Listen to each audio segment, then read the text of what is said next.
avoir une expérience immersive, vous vous promenez à l'intérieur de ces sculptures.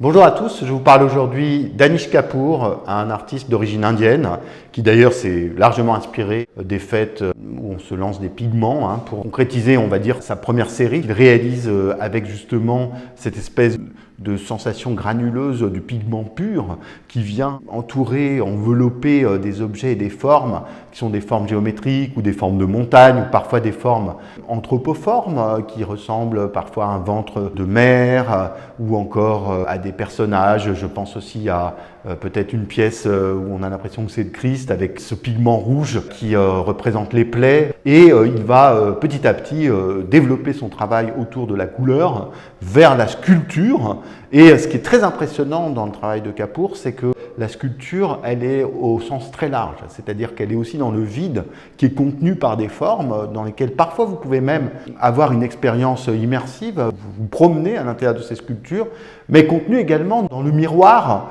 qui est aussi une de ces œuvres emblématiques que l'on retrouve dans beaucoup de foires, cette espèce de miroir convexe dans lequel on se voit à l'envers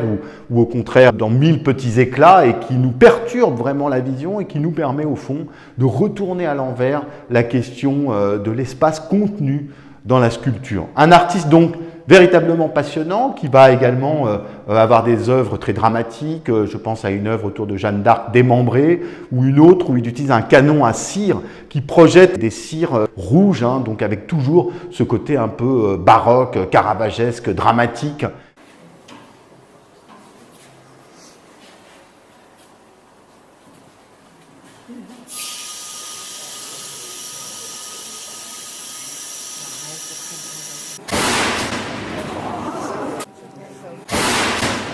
Et qui correspond bien à la fois aux origines de sa sculpture jusqu'à évidemment l'art occidental qui va développer plus spécialement à Londres, en Angleterre et surtout au niveau international.